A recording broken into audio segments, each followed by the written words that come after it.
Chapitre 1er.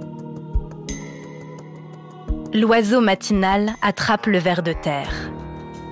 L'oiseau malchanceux sert de dîner aux asticots. Le corbeau sur lequel s'ouvrait ce récit appartenait, hélas, à la seconde catégorie. Ce matin-là, il aurait mieux fait de rester couché.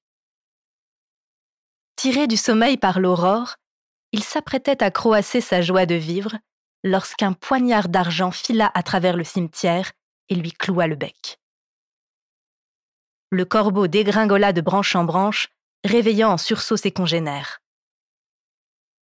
Les volatiles affolés s'égaillèrent dans le ciel, un tourment de nuages qui ne se dispersait jamais et donnait à la ville son nom, Grisaille.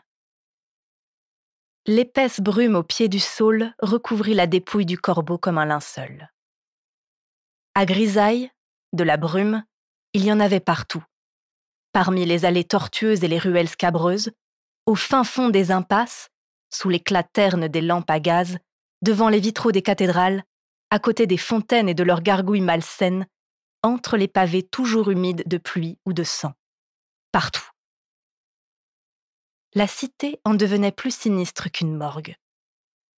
Pour ne rien arranger, l'engouement de la reine pour l'Arbor tragicus, un spécimen affreusement mélancolique de saule pleureur, ajoutait à la morosité générale.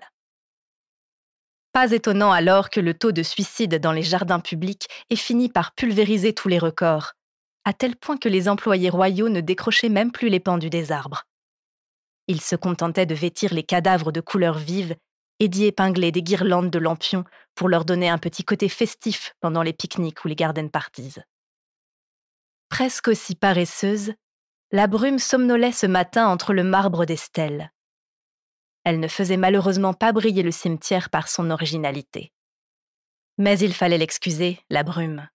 243 cimetières pour une seule ville. Difficile de toujours se renouveler. L'aube pesante ne l'aidait guère. L'automne avait dénudé les saules, dégarni les cyprès, recouvert de corbeaux la moindre grille, la moindre branche.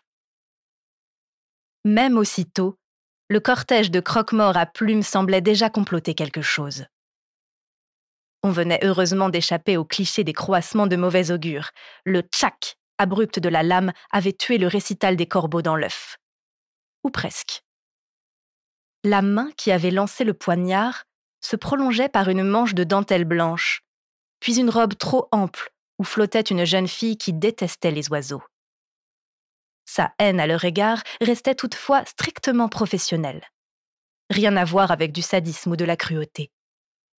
Comparée aux autres habitants, cette absence de méchanceté rendait l'adolescente particulièrement bizarre, déviante même.